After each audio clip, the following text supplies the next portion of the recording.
A graça e a paz do Senhor Jesus a todos.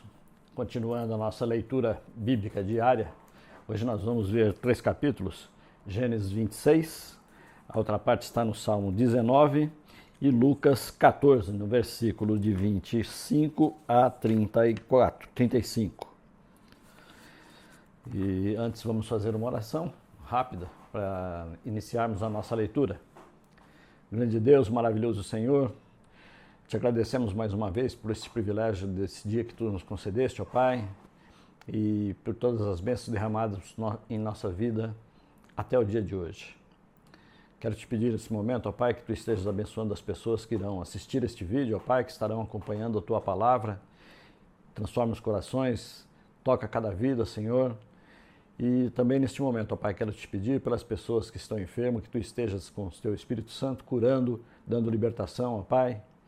E pessoas que estão necessitando de uma porta de emprego, ó Pai, vá à frente e mova o currículo dessas pessoas, ó Pai, para que eles possam ser escolhidos, essas pessoas sejam abençoadas, ó Pai, e possam levar ali o sustento para os seus lares, as suas contas e tudo mais.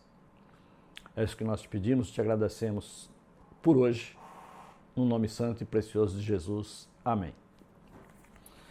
Primeira leitura está lá no livro de Gênesis, no capítulo 26. Eu vou fazer a leitura hoje na versão NVT, que é a nova versão transformadora. Os irmãos podem achar que tem uma pequena diferença em algumas palavras, mas o contexto é o mesmo da NVI, da ARA e de todas as versões da Bíblia. Muda uma palavrinha ou outra, mas não muda o sentido da palavra de Deus, não muda o significado, não muda nada, só alguma palavra mesmo. Uma fome terrível atingiu a região, como havia acontecido antes nos tempos de Abraão. Por isso, Isaque se mudou para Gerar, onde vivia Abimeleque, rei dos filisteus. O Senhor apareceu a Isaque e disse: Não desça ao Egito, faça o que eu mandar. Habite aqui como estrangeiro, e eu estarei com você e o abençoarei.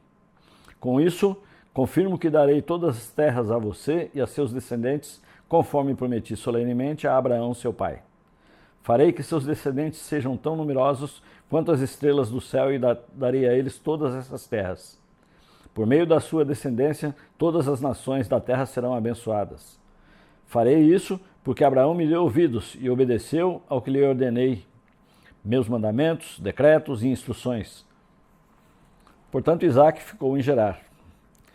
Quando os homens que viviam na região perguntaram a Isaque sobre Rebeca, sua mulher, ele disse: É minha irmã. Teve medo de dizer: É minha mulher, pois pensou: ela é tão bonita que os homens vão me matar por causa dela. Algum tempo depois, porém, Abimeleque, rei dos filisteus, olhou pela janela e viu Isaque acariciar Rebeca. No mesmo instante, Abimeleque mandou chamar Isaque e exclamou: É evidente que ela é sua mulher. Por que você disse que era sua irmã? Porque tive medo que alguém me matasse por causa dela, respondeu Isaque. Como você pode me fazer uma coisa dessas conosco? Exclamou Abimeleque. Um dos meus homens poderia ter tomado sua mulher e dormido com ela. Por sua causa, seríamos culpados de grande pecado. Então, Abimeleque declarou a todo o povo: Quem tocar neste homem ou em sua mulher será executado. Naquele ano, quando Isaque plantou lavouras, colheu 100 vezes mais cereais do que havia semeado, pois o Senhor o abençoou. Isaque prosperou e se tornou rico e influente. Adquiriu tantos rebanhos de ovelhas e bois e tantos servos que os filisteus o invejaram. Por isso, os filisteus fecharam com terra todos os poços de Isaque que haviam sido cavados pelos servos de seu pai Abraão. Por fim, Abimeleque ordenou que Isaque deixasse aquela terra. Vá para outro lugar, disse ele, você se tornou poderoso demais para nós. Então Isaque partiu de onde estava e se estabeleceu no vale de Gerar, onde armou suas tendas. Reabriu os poços que seu pai havia cavado e que os filisteus haviam fechado depois da morte de Abraão, e lhes deu os mesmos nomes que Abraão tinha dado. Os servos de Isaque também cavaram no vale de Gerar e encontraram uma fonte de água corrente. Contudo, os pastores de Gerar entraram em conflito com os pastores de Isaque. Esta água é nossa, diziam eles. Por isso Isaque chamou o poço de Ezeque.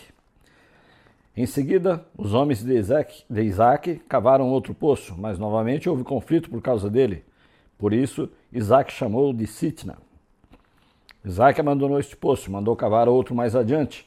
Dessa vez ninguém discutiu por causa dele, do modo que Isaque o chamou de Reobote, pois disse: finalmente o Senhor criou espaço suficiente para prosperarmos nessa terra. Dali Isaque se mudou para Berseba, onde o Senhor lhe apareceu na noite da sua chegada e disse: eu sou o Deus de seu pai Abraão, não tenha medo, pois estou com você e o abençoarei. Multiplicarei seus descendentes, e eles se tornarão uma grande nação. Farei isso por causa da minha promessa ao meu servo Abraão. Isaque construiu ali um altar e invocou o nome do Senhor. Armou acampamento naquele local, e os seus servos cavaram outro poço. Certo dia, o rei Abimeleque veio de Gerar com Alzate, seu conselheiro, e com Ficol, comandante do seu exército. Por que vocês vieram? Perguntou Isaque. É evidente que me odeiam, já que me expulsaram de sua terra. Eles responderam: podemos ver claramente que o Senhor está com você, por isso queremos fazer com você um acordo sob juramento, uma aliança. Jure que não nos fará mal, assim como nós nunca lhe fizemos mal. Sempre o tratamos bem e os despedimos em paz. E agora, veja como o Senhor o abençoou. Então Isaque lhes preparou um banquete e eles comeram e beberam juntos. Logo cedo na manhã seguinte, cada um fez o juramento solene de não interferir com o outro. Isaque se despediu deles e partiram em paz. Naquele mesmo dia, os servos de Isaque vieram lhe falar de um novo poço que haviam cavado. Encontramos água, exclamaram. Por isso Isaque chamou o poço de Seba. E até hoje, a cidade que se formou ali é conhecida como Berseba. Quando Esaú tinha 40 anos, casou-se com 2 mulheres hititas, Judite, filha de Beeri, e Bezamate, filha de Elon. Essas 2 mulheres causaram grande desgosto a Isaque e Rebeca. Partimos agora para o Salmo de número 19, que é um salmo de Davi. Os céus proclamam a glória de Deus, o firmamento demonstra a habilidade de suas mãos. Dia após dia, eles continuam a falar, noite após noite, eles o tornam conhecido. Não há som nem palavras, nunca se ouve o que eles dizem. Sua mensagem, porém, chegou a toda a terra, e suas palavras aos confins do mundo. Deus preparou no céu uma morada para o sol. Dela, o sol irrompe como noivo depois do casamento, alegra-se como o valente guerreiro em seu caminho. O sol nasce numa extremidade do céu e realiza seu trajeto até a outra extremidade. Nada pode se esconder de seu calor. A lei do Senhor é perfeita e revigora a alma. Os decretos do Senhor são dignos de confiança e dão sabedoria aos ingênuos. Os preceitos do Senhor são justos e alegram o coração. Os mandamentos do Senhor são límpidos e iluminam a vida. O temor do Senhor é puro e dura para sempre. As instruções do Senhor são verdadeiras e todas elas são corretas. São mais desejáveis que o ouro, mesmo o ouro puro. São mais doces que o mel, mesmo o mel que goteja do favo. São uma advertência para o teu servo, grande recompensa para quem os cumpre. Quem é capaz de distinguir os próprios erros? Absolve-me das faltas que me são ocultas. Livra teu servo dos pecados intencionais. Não permitas que me controle. Então serei inculpável e inocente de grande pecado. Que as palavras da minha boca e a meditação do meu coração sejam agradáveis a ti, Senhor, rocha minha e meu Redentor. Amém. Agora, lá no Novo Testamento, nós vamos ler a passagem de Lucas, no capítulo 14, a partir do versículo 25. Uma grande multidão seguia Jesus, que se voltou para ela e disse: se alguém que me segue amar pai e mãe, esposa e filhos, irmãos e irmãs, e até mesmo a própria vida, mais do que a mim, não pode ser meu discípulo. E se não tomar a sua cruz e me seguir, não pode ser o meu discípulo. Quem começa a construir uma torre sem antes calcular o custo e ver se possui dinheiro suficiente para terminá-la? Pois se completar apenas os alicerces e ficar sem dinheiro, todos irão dele, dizendo: esse aí começou a construir, mas não conseguiu terminar. Ou, que rei iria à guerra sem antes avaliar se seu exército de 10.000 poderia derrotar os 20.000 que vêm contra ele? E se concluir que não, o rei enviará uma delegação para negociar um acordo de paz enquanto o inimigo está longe. Da mesma forma, ninguém pode se tornar meu discípulo sem abrir mão de tudo que possui.